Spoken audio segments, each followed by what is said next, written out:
નમસ્કાર. આજે હું તમને એક વાર્તા કહેવા માંગુ છું. દાનમાં ત્યાગનું મહત્ત્વ. દાનમાં ત્યાગનું મહત્ત્વ છે. વસ્તુની કિંમતનું કે વસ્તુની સંખ્યાનું મહત્ત્વ નથી. એવી ત્યાગ ભાવનામાંથી કોઈ સુપાત્રને, એટલે કે જે વસ્તુનો જેની પાસે અભાવ છે તેને તે વસ્તુ આપવી અને એમાં કોઈ પણ પ્રકારની અપેક્ષા રાખવી નહીં, એ એક ઉત્તમ દાન છે. નિષ્કામ ભાવે કોઈ ભૂખ્યાને ભોજન અને તરસ્યાને પાણી આપવું એ સાત્વિક દાન છે. સંત શ્રી એકનાથજીની કથામાં આવે છે કે તેઓ એકવાર પ્રયાગથી કાવડમાં જળ ભરીને તે જળ ચડાવવા શ્રી રામેશ્વરમ જઈ રહ્યા હતા. રસ્તામાં એક સ્થળે જ્યારે તેમણે જોયું કે એક ગધેડો તરસનો માર્યો પાણી માટે તડફડી રહ્યો હતો, ત્યારે તે જોઈને તેને દયા આવી અને તેમણે તે ગધેડાને થોડુંક પાણી પીવડાવ્યું, જેનાથી તેનામાં થોડીક ચેતના આવી. એ પછી તેમણે થોડું થોડું કરી અને બધું જ પાણી તેમને પીવડાવી દીધું. પેલો ગધેડો ઉઠીને ચાલ્યો ગયો. સાથીઓએ વિચાર્યું કે ત્રિવેણીનું જળ તો વ્યર્થ ગયું અને યાત્રા પણ નિષ્ફળ થઈ ગઈ. ત્યારે એકનાથજી હસતા હસતા કહ્યું, ભાઈઓ, તમે વારંવાર સાંભળો છો કે ભગવાન બધા જ પ્રાણીઓમાં રહેલા છે અને તેમ છતાં તમે આવી ગાણપણની વાતો વિચારો છો. મારી પૂજા તો અહીંથી જ શ્રી રામેશ્વરમ પહોંચી ગઈ અને શ્રી શંકર ભગવાને મારા જળનો સ્વીકાર કરી લીધો. એક મહાજનની વાર્તા છે કે તેઓ હંમેશા યજ્ઞ વગેરે કર્મોમાં વ્યસ્ત રહેતા હતા. તેમણે ઘણું દાન કર્યું, એટલું દાન કર્યું કે તેમની પાસે ખાવા માટે કશું રહ્યું જ નહીં. ત્યારે તેમની પત્નીએ કહ્યું, બાજુના ગામમાં એક શેઠ રહે છે. તેઓ કિંમત ચૂકવી અને પુણ્યો ખરીદે છે, તો તમે તેમની પાસે જાઓ અને પોતાનું થોડુંક પુણ્ય વેચી અને પૈસા લઈ આવો કે જેથી આપણું કંઈક કામ ચાલે. ઈચ્છા તો ન હતી, પણ પત્નીના વારંવાર કહેવાથી તેઓ જવા તૈયાર થયા. તેમની પત્નીએ તેમને ખાવા માટે 4 રોટલા બનાવીને બાંધી આપ્યા. તેઓ ચાલી નીકળ્યા અને પેલા શેઠ રહેતા હતા તે ગામની નજીક પહોંચ્યા. ત્યાં એક તળાવ હતું. ત્યાં શૌચ, સ્નાન વગેરે કર્મો પતાવી તેઓ રોટલા ખાવા બેઠા. એટલામાં જ ત્યાં એક કૂતરી આવી. તે વગડામાં વિયાયેલી હતી. તેના બચ્ચા અને તે પોતે 3 દિવસથી ભૂખ્યા હતા. ભારે વરસાદ થવાને કારણે તે બચ્ચાને મૂકીને ગામમાં જઈ શકતી ન હતી. કૂતરીને ભૂખી જોઈ તેમણે તે કૂતરીને એક રોટલો આપ્યો. તેણે તે રોટલો ખાઈ લીધો. તે પછી બીજો રોટલો આપ્યો, તો પણ તે ખાઈ ગઈ. આ રીતે તેમણે એક પછી એક એમ 4 રોટલા કૂતરીને ખવડાવી દીધા. કૂતરી રોટલા ખાઈ અને તૃપ્ત થઈ ગઈ. પછી તે મહાજન ભૂખ્યા જ ઉઠી અને ચાલતા થયા અને પેલા શેઠ પાસે જઈ પહોંચ્યા. શેઠની પાસે જઈ તેમણે પોતાનું પુણ્ય વેચવાની વાત કરી. શેઠે કહ્યું, તમે બપોર પછી આવજો. તે શેઠની પત્ની પતિવ્રતા હતી. શેઠે તેને જણાવ્યું, એક મહાજન આવ્યો છે અને તે પોતાનું પુણ્ય વેચવા માંગે છે, તો તું જ બતાવ કે તેના પુણ્યમાંથી કયું પુણ્ય સૌથી વધુ લેવા જેવું છે. સ્ત્રીએ કહ્યું, આજે તેણે તળાવ કાંઠે બેસી અને એક ભૂખી કૂતરીને 4 રોટલા ખવડાવી દીધા. તે પુણ્ય ખરીદવું જોઈએ, કારણ કે તેના જીવનમાં આનાથી વધુ સારું અન્ય કોઈ પુણ્ય નથી. શેઠ બરાબર છે એમ કહી અને બહાર આવ્યા. નિર્ધારિત સમયે મહાજન આ શેઠ પાસે આવ્યા અને બોલ્યા, તમે મારા પુણ્યોમાંથી કયું પુણ્ય ખરીદશો? શેઠે કહ્યું, તમે આજે જે યજ્ઞ કર્યો તે યજ્ઞનું પુણ્ય અમે ખરીદવા ઈચ્છીએ છીએ. મહાજને કહ્યું, મેં આજે તો કોઈ યજ્ઞ કર્યો જ નથી. મારી પાસે પૈસા જ ન હતા, તો હું યજ્ઞ ક્યાંથી અને કેવી રીતે કરવાનો હતો? આ સાંભળીને શેઠે કહ્યું, તમે આજે તળાવ કાંઠે બેસી અને ભૂખી કૂતરીને જે 4 રોટલા ખવડાવી દીધા છે તે જ પુણ્યને હું ખરીદવા માંગુ છું. મહાજને પૂછ્યું, એ સમયે તો ત્યાં કોઈ હતું જ ન હતું, તો એ વાતની કેવી રીતે ખબર પડી? શેઠે કહ્યું, મારી પત્ની પતિવ્રતા છે, તેણે જ આ બધી વાત મને કહી છે. ત્યારે મહાજને કહ્યું, ભલે ભલે, એ પુણ્ય લ્યો, પણ તેની કિંમત શી આપશો? શેઠે કહ્યું, તમારા રોટલા જેટલા વજનમાં હતા તેટલા જ વજનના હીરા મોતી તોડી અને હું તમને આપીશ. મહાજને મંજૂર રાખ્યું અને તેની સંમતિ અનુસાર પેલા શેઠે અંદાજે એટલા જ વજનના 4 રોટલા બનાવી ત્રાજવાના એક પલ્લામાં મૂક્યા અને બીજા પલ્લામાં હીરા મોતી વગેરે મૂક્યા. પરંતુ ઘણા બધા રત્નો મૂકવા છતાં પણ પેલું રોટલાવાળું પલ્લું ઊંચું થયું જ નહીં. તેથી શેઠે કહ્યું, બીજા રત્નોની થેલી લાવો. હવે જ્યારે પેલા મહાજને પોતાના તે પુણ્યનો આ પ્રકારનો પ્રભાવ જોયો ત્યારે તેમણે કહ્યું કે શેઠજી, હવે મારા પુણ્ય વેચવું નથી. શેઠ બોલ્યા, ભલે ભલે, જેવી તમારી મરજી.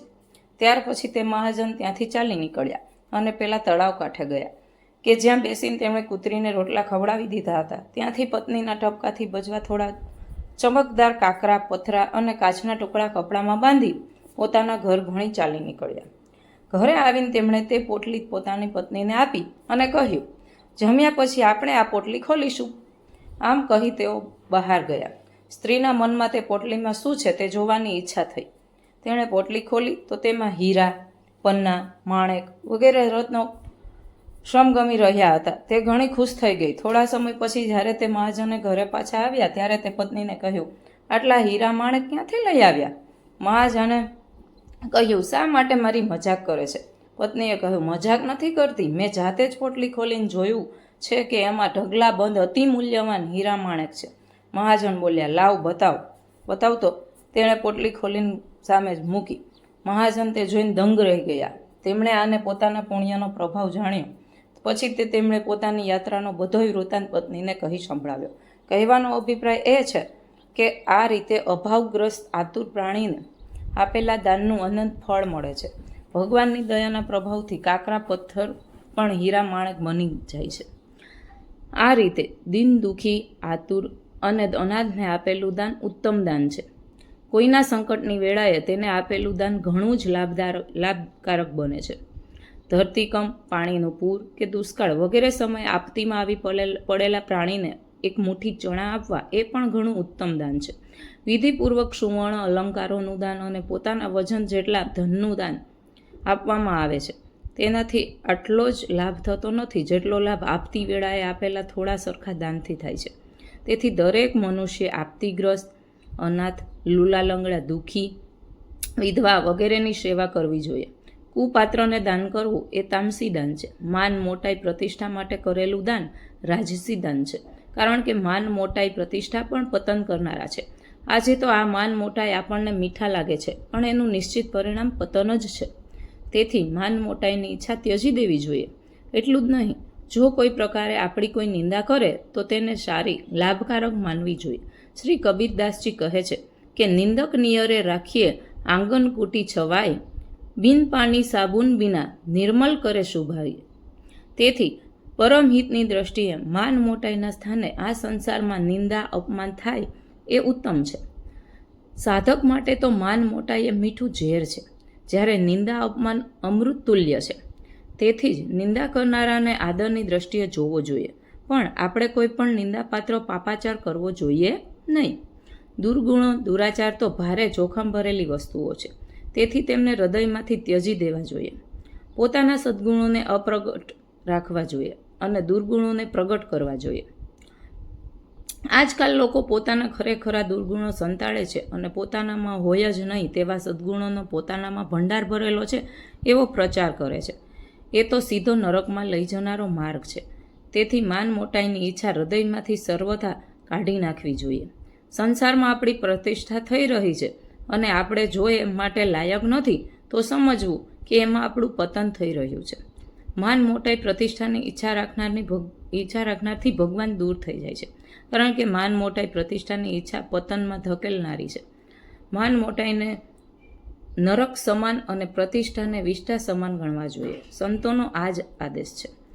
એ ધ્યાનમાં રાખવું જોઈએ કે સુપાત્રને આપેલું દાન બંને દાન લેનાર અને દાન આપનાર માટે કલ્યાણકારી છે, જ્યારે કુપાત્રને આપેલું દાન બંનેને ડૂબાવનારું, અર્થોપતન કરનારું છે. જેમ પથ્થરની નાવ એમાં બેસનારને સાથે લઈને ડૂબે છે, તેવી જ રીતે કુપાત્ર વ્યક્તિ દાન આપનારને સાથે લઈને નરકમાં જાય છે. દાનની બાબતમાં એક વાત વધુ સમજવાની છે.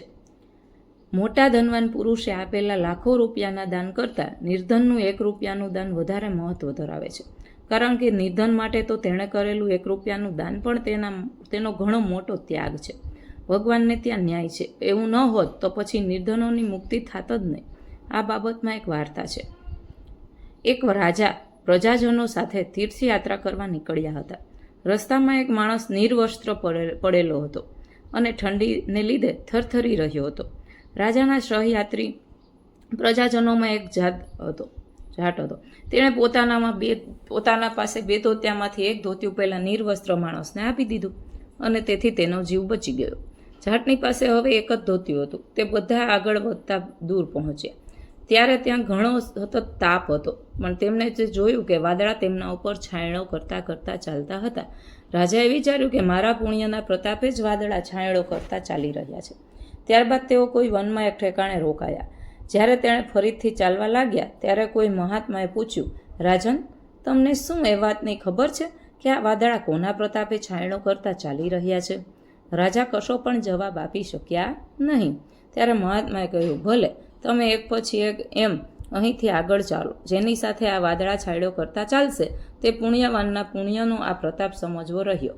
ત્યારે ત્યાંથી સૌ પહેલાં રાજા ચાલ્યા, ત્યારબાદ એક પછી એક એમ બધા પ્રજાજનો ચાલ્યા, પણ વાદળા ત્યાંના ત્યાં જ રહ્યા. ત્યારે રાજાએ કહ્યું, જુઓ તો પાછળ કોણ રહી ગયું છે? સેવકોએ જોયું, ત્યાં એક જાટ સૂતેલો છે. તેને ઉઠાડીને તેઓ રાજાની પાસે લઈ આવ્યા, અને ત્યારે વાદળા પણ તેની સાથે સાથે છાંયડો કરતા આવ્યા. ત્યારે મહાત્મા બોલ્યા, આ જ પુણ્યવાનના પુણ્યનો આ પ્રતાપ છે. રાજાએ પહેલાં જાટને પૂછ્યું કે તમે એવું ક્યું પુણ્ય કર્યું છે? વારંવાર પૂછવામાં આવ્યું ત્યારે તેણે કહ્યું કે મેં કોઈ પુણ્ય કર્યું જ નથી, પણ હમણાં રસ્તે ચાલતા મારા 2 ધોતિયામાંથી એક ધોતિયું રસ્તામાં પડેલા અને ઠંડીથી થરથરી રહેલા એક નિર્વસ્ત્ર માણસને મેં આપ્યું. સાંભળીને મહાત્માએ રાજાને કહ્યું, રાજાજી, તમે મોટા દાન કરો છો, પણ તમારી પાસે અપાર સંપત્તિ છે, તેથી તમારો ત્યાગ 2 ધોતિયામાંથી એક ધોતિયું આપી દેવાના તોલે આવી શકે નહીં. આ રીતે દાનનું રહસ્ય સમજી અને આપણે દાન કરો.